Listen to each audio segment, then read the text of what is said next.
नमस्कार दोस्तों, आज मैं आपके सामने लेके आया हूँ। गवर्नमेंट ने यहाँ पे एक गाइडलाइंस को इशू किया है TDS on purchase of goods के ऊपर सेक्शन 194 क्यू पे, TCS on sales of goods के ऊपर सेक्शन 206 सी पे और TDS on ecommerce participant यानी सेक्शन 194 ओ पे। तो दोस्तों समझते हैं क्या है गाइडलाइंस। इसको डिटेल में समझने के लिए बने रहे मेरे साथ वीडियो के एंड तक। तो दोस्तों बात करने वाला हूँ यहाँ पे सर्कुलर नंबर 20 के बारे में, ठीक है, जो कि 25 नवंबर 2021 को इशू किया गया है। अगर आप इस सर्कुलर को डाउनलोड करना चाहते हैं तो वीडियो के डिस्क्रिप्शन में इसका लिंक मिल जाएगा, वहां से जाके आप इस सर्कुलर को डाउनलोड कर सकते हैं। तो दोस्तों बात करें यहाँ पे जो गवर्नमेंट गाइडलाइंस इशू कर रही है वो सेक्शन 194 ओ का सबसेक्शन 4 के अंदर, सेक्शन 194 क्यू का सबसेक्शन 3 के अंदर और सेक्शन 206 का सेक्शन 1 के अंदर of the income tax act में। ठीक है, क्या है गाइडलाइंस, चलिए समझते हैं। तो दोस्तों जैसा कि आप सभी जानते हैं फाइनेंस एक्ट 2020 के अंदर एक नया सेक्शन इंसर्ट किया गया था सेक्शन 194 ओ इनकम टैक्स एक्ट में, जो कि 1 अक्टूबर से मैंडेट कर दिया था इसने कि ई कॉमर्स ऑपरेटर डिडक्ट करेंगे 1% टीडीएस किसके ऊपर, जो ग्रोज अमाउंट होगा सेल का या सर्विसेज का, जो उनके इलेक्ट्रॉनिक प्लेटफॉर्म डिजिटल प्लेटफॉर्म के थ्रू फैसिलिटेट हो रहा है।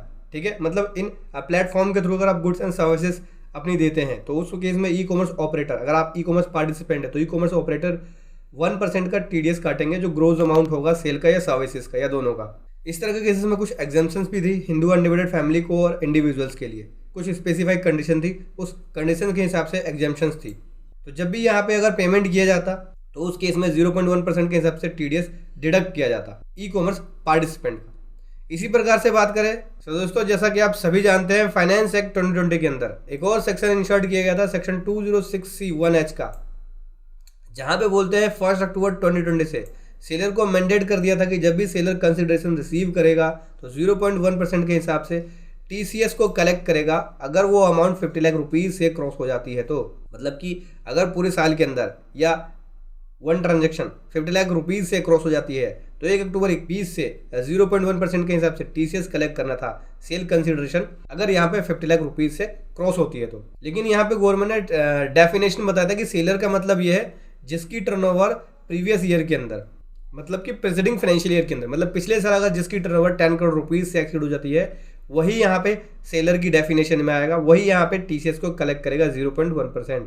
अगर उसकी टर्नओवर 10 करोड़ से क्रॉस नहीं होती तो उसको टीसीएस कलेक्ट करने की जरूरत नहीं है, अगर अमाउंट सेल कंसिडरेशन 50 लाख से क्रॉस ही क्यों ना हो जाती। मतलब कि सिंपल सी बात है, सेल्स ऑफ गुड्स के केस में सेक्शन 206C1H ये बोलता है कि अगर 50 लाख रुपीज से एक्सीड होती है सेल कंसिडरेशन तो उस केस में 0.1% के हिसाब से टीसीएस कलेक्ट करना था 1 अक्टूबर 20 से सेलर को, और फिर वो गवर्नमेंट को जमा कराता और अपने टीसीएस की रिटर्न को फाइल करता। अब दोस्तों बात करें उसके बाद फाइनेंस एक्ट 2021 के अंदर एक नया सेक्शन और इंसर्ट किया गया सेक्शन 194 क्यू, जहां पे बोल दिया कि 1 जुलाई 21 से जो बायर होगा जो परचेज ऑफ गुड्स कर रहा है सेलर से, ठीक है, परचेज ऑफ एनी गुड्स, और यहाँ पे गुड्स की वैल्यू 50 लाख रुपीज से क्रॉस हो जाती है, एक्सीड हो जाती है, तो उस केस में बायर को 0.1% के हिसाब से टीडीएस डिडक्ट करना था, टीडीएस काट के यहाँ पे पेमेंट करनी थी।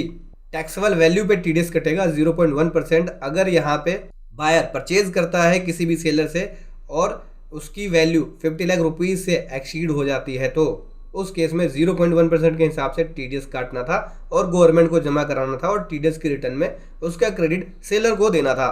यहाँ पे बायर का मतलब गवर्नमेंट बोलती है कि बायर का मतलब है कि जिसकी सेल टर्नओवर या ग्रोज रिसीट्स 10 करोड़ रुपीज से एक्सीड हो जाती है, ठीक है, प्रीसीडिंग फाइनेंशियल ईयर के अंदर, मतलब पिछले साल में, तो उसको यहाँ पे 0.1% के हिसाब से टीडीएस डिडक्ट करना है। मतलब अगर 10 करोड़ से एक्सीड नहीं हुई है टर्नओवर तो आपको नहीं काटना होगा, फिर सामने वाले का अगर 10 करोड़ से क्रॉस हो गई है तो वो आपका टीसीएस काटेगा। यहाँ पे टीडीएस और टीसीएस में एक्सेप्शंस भी है, तो इसलिए आप मेरी पुरानी वीडियो को देख सकते हैं टीडीएस एंड टीसीएस में क्या एक्सेप्शंस है, मैंने डिटेल के साथ एग्जाम्पल के साथ बताया हुआ है। ठीक है, ये तो थी बात तीनों सेक्शन की जो गवर्नमेंट ने फाइनेंस एक्ट में इंसर्ट किया। इसके बाद गवर्नमेंट ने यहाँ पे सेक्शन 194 ओ सबसेक्शन 4 के अंदर, सेक्शन 194 क्यू सबसेक्शन 3 के अंदर, सेक्शन 206C1I के अंदर गाइडलाइंस भी इशू किया है। क्या क्या गाइडलाइंस है देखो, यहाँ पे सर्कुलर नंबर 1720 देख सकते हैं जो कि 194 ओ के लिए इशू किया था। सेक्शन 206C1H की जो डिफिकल्टीज थी उसको भी रिमूव किया था और कुछ क्लेरिफिकेशन दी थी। इसी प्रकार से आप सर्कुलर नंबर 13 को देख सकते हैं जिसके अंदर गवर्नमेंट ने सेक्शन 194 क्यू से रिलेटेड क्लैरिफिकेशन दिया था और गाइडलाइंस भी बताई थी, उसकी एप्लीकेबिलिटी के बारे में बताई थी। अब यहाँ पे गवर्नमेंट जो है वो 194 ओ 194 क्यू 2060 1H के लिए इस सर्कुलर में जो अभी इशू किया गया सर्कुलर नंबर 20 के अंदर गाइडलाइंस दे रही है और कुछ क्लैरिफिकेशन भी दे रही है इस सर्कुलर के अंदर 194 ओ 194 क्यू 2060 1H के अंदर। तो क्या क्या गाइडलाइंस है और क्या क्या क्लैरिफिकेशन है, चलिए समझते हैं। यहाँ से गाइडलाइन शुरू होता है। सबसे पहला गाइडलाइंस है ई ऑक्शन सर्विसेज जो इलेक्ट्रॉनिक पोर्टल पे देते हैं उसके लिए। अब दोस्तों यहाँ पे गवर्नमेंट के पास रिप्रेजेंटेशन रिसीव हुई वेरियस स्टेक होल्डर्स है जो इस बिजनेस के अंदर इन्वॉल्व है। ई ऑक्शन सर्विस जो इलेक्ट्रॉनिक पोर्टल के थ्रू, जो खुद का उनका इलेक्ट्रॉनिक पोर्टल है उनके थ्रू वो ऑपरेट करते हैं या मेंटेन करते हैं। अब इस तरह की एक्टिविटीज़ के अंदर यहाँ पे क्या होता है, डायरेक्टली सेलर और बायर इन्वॉल्व होते हैं। ठीक है, प्राइस का जो भी नेगोशिएशंस होता है वो सेलर के थ्रू या बायर के थ्रू होता है, तो डायरेक्टली इन्वॉल्व होते हैं इस तरह के इलेक्ट्रॉनिक पोर्टल पे।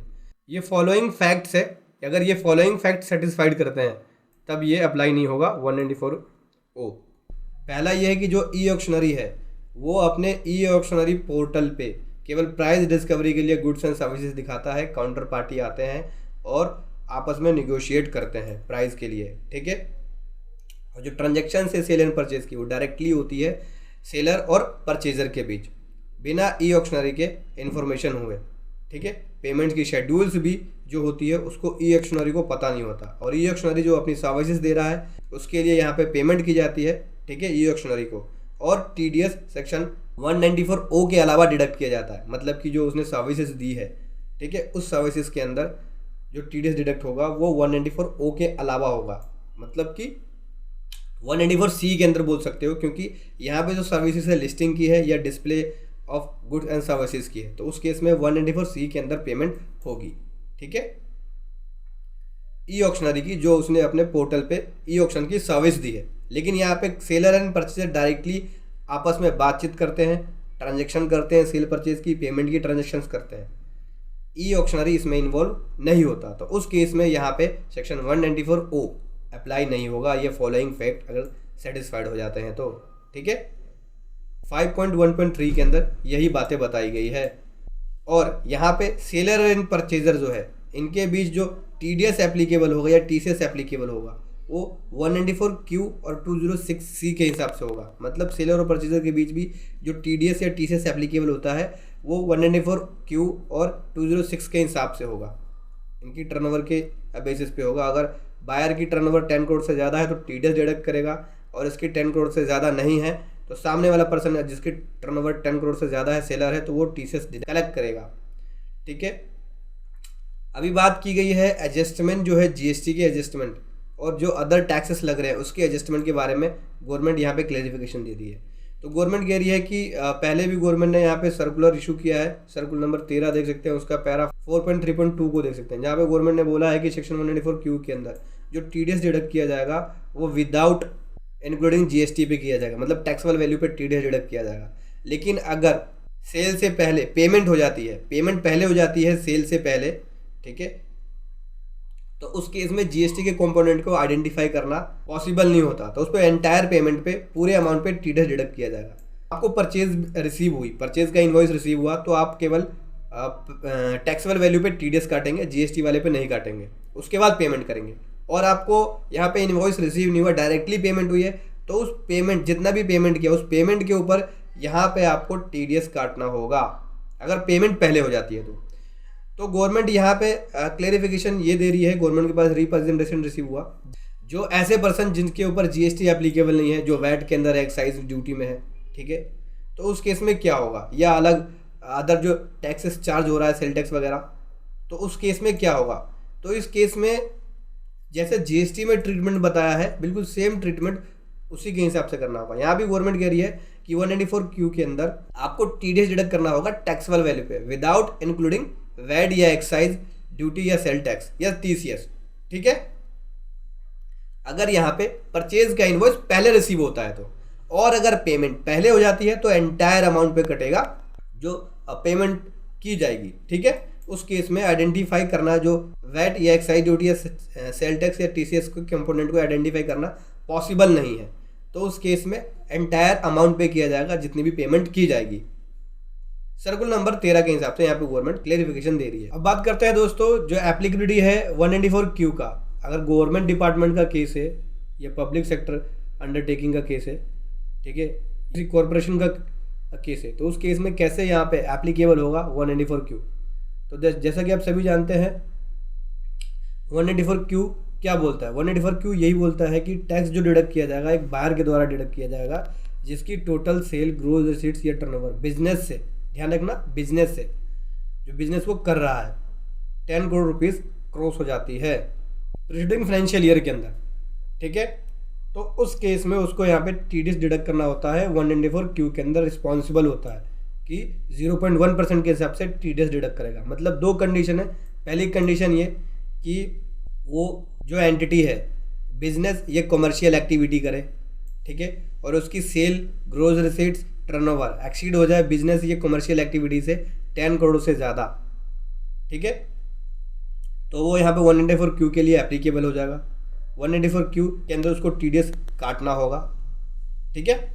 तो अगर हम बात करें किसी डिपार्टमेंट की जो गवर्नमेंट डिपार्टमेंट है, ना ही कोई बिजनेस एक्टिविटी या कमर्शियल एक्टिविटीज़ करते हैं, ठीक है, तो उसको बायर की डेफिनेशन के अंदर कंसीडर नहीं किया जाएगा और उस केस में 194Q इस तरह के डिपार्टमेंट के ऊपर एप्लीकेबल नहीं होगा। लेकिन अगर वो बायर की डेफिनेशंस को सेटिस्फाइड करता है तो उसके ऊपर 194Q अप्लाई हो जाएगा, जैसे कि बिजनेस या कमर्शियल एक्टिविटीज़ करता है। तो यहाँ पे गवर्नमेंट बोल रही है।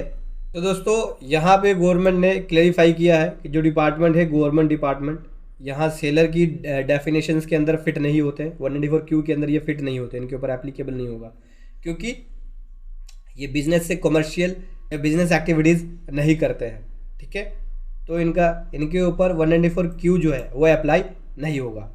लेकिन अगर यहाँ पे कोई भी अथॉरिटी है जो कि पब्लिक अंडर सेक्टर के अंदर है, ये कॉरपोरेशन है जो कि इस्टेब्लिश है सेंट्रल या स्टेट एक्ट के अंदर, और अगर यहाँ पे जो प्रोविज़न बताए गए हैं सेक्शन 194Q के वो अप्लाई होते हैं, तो उस केस में इनको टीडीएस डिडक्ट करना होगा। ये रिस्पॉन्सिबल होंगे टीडीएस को डिडक्ट करने के लिए। तो समझ गए दोस्तों, ये था गाइडलाइन जो गवर्नमेंट ने यहाँ पे इशू किया है टीडीएस या टीसीएस के लिए। वीडियो कैसी लगी ज़रूर बताएं। Thank you so much. जय हिंद, वंदे मातरम।